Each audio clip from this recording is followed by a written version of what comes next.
Hey everyone, and welcome back for another deep dive with us. Today, we're going to be looking at street epistemology. It's a super fascinating way to kind of like explore how people form beliefs. Yeah, it's like detective work, but for ideas. Exactly. And we've got two really cool sources for this deep dive. So first, we have an AI analysis of a YouTube conversation Okay. that was scored against a street epistemology checklist. And then we also have like the checklist itself, so we can compare. Now the results are really interesting because the conversation scored really high, Right. but the AI also pointed out some places where it could have been even better. It's almost like having a coach Right. who can see not only what you're doing well, but where you can refine your approach even further. Yeah, and I think the AI analysis gives us like a really cool and nuanced view of this conversation. Okay, so the AI gave this conversation a score of 153 out of 175. That's pretty impressive. It seems like the interviewer nailed the core elements of street epistemology. You know, things like really digging into how we know things, asking thought-provoking questions, and keeping things respectful while encouraging like critical thinking. What I found particularly noteworthy was how the interviewer excelled at asking open-ended questions. These are questions that invite the person to reflect on their own beliefs without feeling like pressured or cornered. Right. It's not about, like debating or trying to win an argument. It's more about guiding someone through like a process of self-discovery. Exactly. And the AI analysis even highlighted one question that really stood out to me. It was, if someone could explain to us to our satisfaction sufficiently what love is, would that change your confidence? Whoa. Now, that is a question that makes you think. Absolutely. It really challenges the person to consider the basis of their belief and what might shift their level of confidence in it. Yeah. It's a great example of how street epistemology can really encourage deep self-reflection. Totally. But the analysis also showed that even though the interviewer did a great job with like the fundamentals, there was room for improvement in the area of desirable traits. Yeah, those are like the qualities. That can take a conversation from simply good to truly excellent. Things like active listening, neutral exploration of ideas, and building genuine rapport with the person that you're talking to. Yeah, it's like the difference between someone just hearing your words and someone really understanding where you're coming from. Exactly. And the AI analysis pointed out that while the interviewer was respectful and asked good questions, there wasn't much evidence of that deeper personal connection or empathetic engagement. So they were missing that rapport. Yeah, rapport building is so important. Yeah. Because it helps the person feel safe and comfortable, opening up about their beliefs. Right. It's about creating a space where they feel heard and respected, even if their beliefs are like being challenged. Exactly. And that's where the highly recommended elements on the checklist come in. It adds those extra layers of depth that can make a conversation truly transformative. And I'm really curious to hear more about those. Yeah, these elements are all about going deeper and exploring those subtle nuances that can often be overlooked. Okay. They include things like consistently checking in on the person's confidence level, openly acknowledging that you don't have all the answers, and really digging into how the belief was initially formed. Okay, let's break those down one by one. First up, consistently revisiting the confidence level. Why is that so important in a street epistemology conversation? Okay, so think of it like this.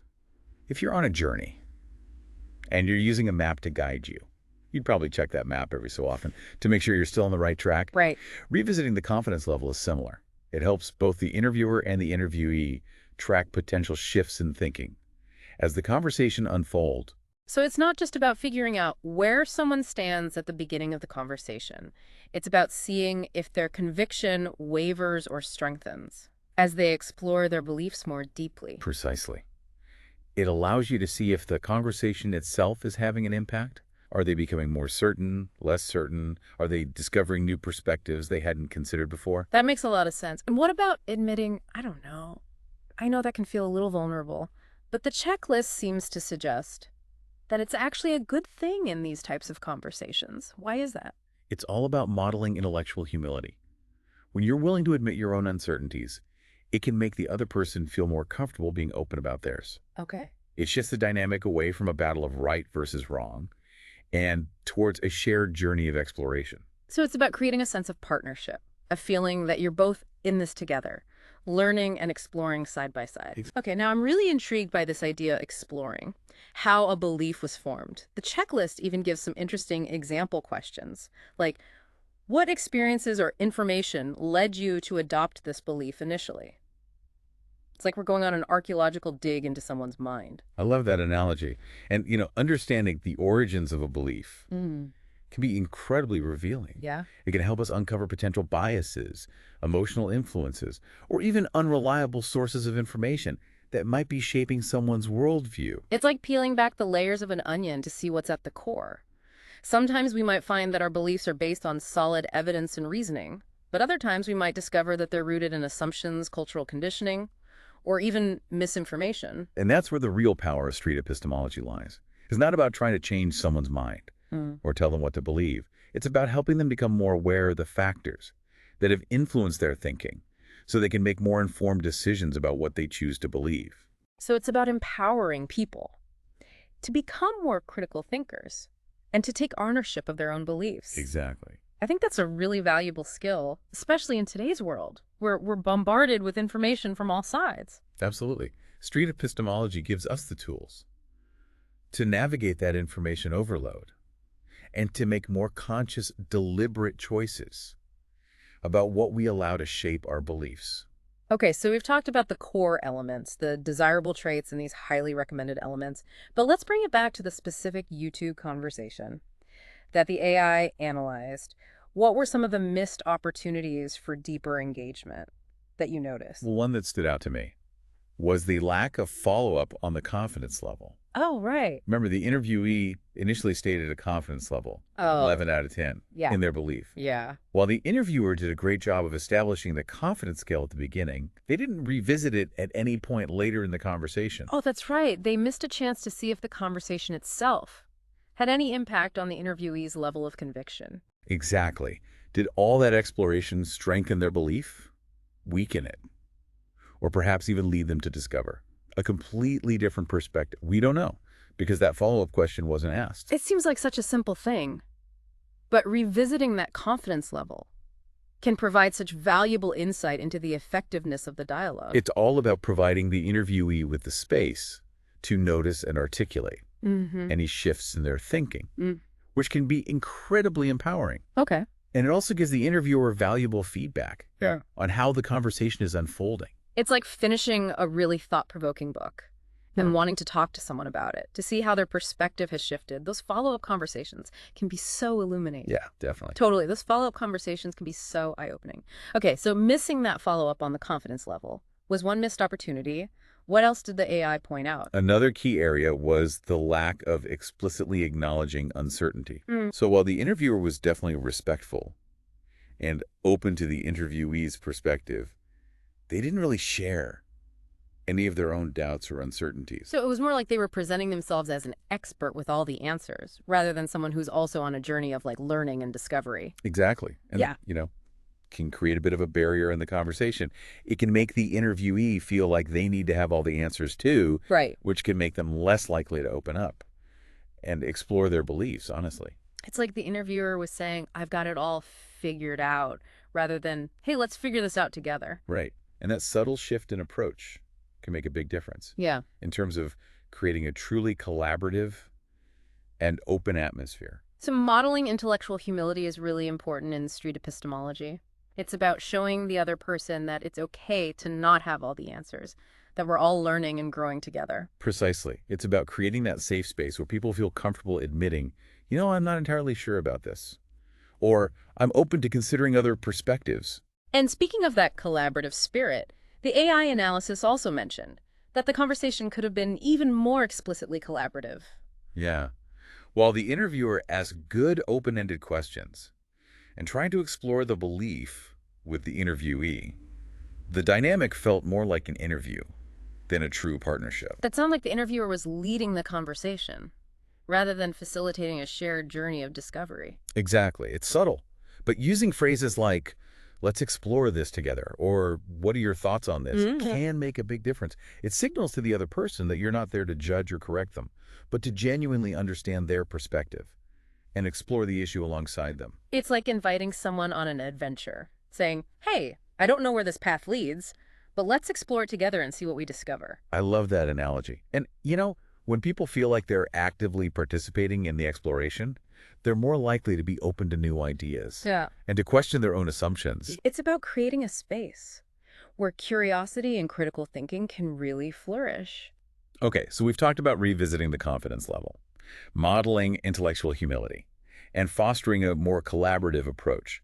Was there anything else the AI highlighted as a missed opportunity? Yes. One more that I think is really crucial is the depth of exploration into how the belief was formed. Okay. While the interviewer did ask the interviewee how they arrived at their belief, they didn't really delve deeper into the specific experiences, information sources, or reasoning processes that led to that conclusion. So they kind of touched on the topic, but didn't really dig deep into like the rich soil of belief formation. It's like visiting a fascinating historical site, but only taking a quick glance instead of exploring the ruins and artifacts. That's a great way to put it. You see, understanding the origins of a belief is so crucial because it helps us uncover potential biases, emotional influences, or unreliable sources of information. It's like peeling back the layers of an onion to see what lies at the core. It sounds like it's not enough to simply ask, how did you come to believe this? We need to go deeper and explore the why behind the belief. Exactly. And this involves asking questions like, what were the key experiences or pieces of information that shaped your thinking? Or what sources do you rely on for information, and how do you assess their credibility? We might even ask, have you ever encountered information that challenged your belief? And how did you respond to it? These kinds of questions can really help someone become more aware of the factors that have influenced their worldview. It's like tracing the roots of a tree to understand how it has grown and developed. And sometimes we might find that those roots are tangled or even damaged, which can affect the health and stability of the entire tree. That's such a brilliant metaphor. Yeah. And just as a tree needs healthy roots to thrive, our beliefs need to be grounded in sound evidence and reasoning to withstand the winds of doubt and uncertainty. It's not about trying to dismantle someone's beliefs, but rather helping them build a more solid foundation for their thinking. And it sounds like understanding the process of belief formation is key to doing that effectively. Absolutely. It's about empowering people to become more conscious, more critical, and more self-aware in their approach to knowledge and belief. It's about helping them become architects of their own minds. I love that. It perfectly captures the essence of street epistemology. It's about empowering people to take ownership of their beliefs and to engage in a lifelong journey of exploration and self-discovery. And the amazing thing is that these techniques aren't just for interviewers or experts. Anyone can use them to spark more meaningful conversations and encourage deeper self-reflection in their own lives. Exactly. It's not about dictating what people should believe, but rather giving them the skills to think for themselves and to arrive at conclusions that are well-reasoned and evidence-based. It's about empowering people to become their own truth seekers. And that's a pretty incredible gift to give someone, wouldn't you say? Absolutely. And it's a gift that keeps on giving. Because the more we practice these skills, the more we sharpen our own critical thinking abilities and become more discerning consumers of information. It's a lifelong journey of intellectual growth and self-discovery. Well said. So as we wrap up this deep dive into street epistemology, I have one final thought-provoking question for you, dear listener. What are your most strongly held beliefs? And how did you come to hold them? Take some time to reflect on the origins of your own convictions, maybe even try out some of these street epistemology techniques in your own conversations. You might be surprised at what you uncover. And remember, it's okay to question, to explore, and even to change your mind along the way. That's all part of the beautiful process of learning and growing. Thanks for joining us on this fascinating deep dive into street epistemology. Until next time, keep those minds curious and those conversations flowing. Yeah, it really is. And what I love about street epistemology is that it encourages that ongoing exploration and growth. It's not about arriving at a final definitive answer. It's about embracing the journey of continuous learning and self-discovery. Exactly. And you know, one of the most beautiful things about street epistemology is how it can be applied beyond formal interviews. Think about your everyday conversations, those moments when you find yourself discussing beliefs with friends, family, even colleagues. These same principles can help you navigate those discussions with more curiosity, empathy, and understanding. Yeah, that's what makes street epistemology so powerful. It's a toolkit for everyone. It's not just for philosophers or experts. It's for anyone who wants to have more engaging, insightful conversations and encourage those around them to think critically about the beliefs they hold. And you don't need to be a master interviewer to apply these techniques. Simply being mindful of the core principles, like exploring how people know what they know, asking open-ended questions, maintaining a respectful and curious attitude can make a world of difference in your everyday interactions. It's about shifting from a mindset of debate to a mindset of discovery, wouldn't you say? Absolutely. It's about approaching conversations with a genuine desire to understand, not just to persuade. Exactly. And that shift in mindset can be incredibly transformative, both for the individuals involved and for the overall quality of our public discourse. Imagine a world where people were more open to exploring different perspectives, more willing to acknowledge uncertainty, and more focused on seeking truth together. It's a vision worth striving for. So as we conclude our deep dive into the world of street epistemology, we invite you to consider how these techniques can enrich your own life and your own conversations. What are your most deeply held beliefs? And how did you arrive at them? What experiences, information, or influences have shaped your thinking? And most importantly, are you open to exploring those beliefs further, perhaps even with the help of the techniques we've discussed today? Remember, the journey of self-discovery is a lifelong adventure. Embrace the opportunity to question, to learn, and to grow, both intellectually and personally. Thanks for joining us on this fascinating exploration. Until next time, keep those minds curious and those conversations flowing apart.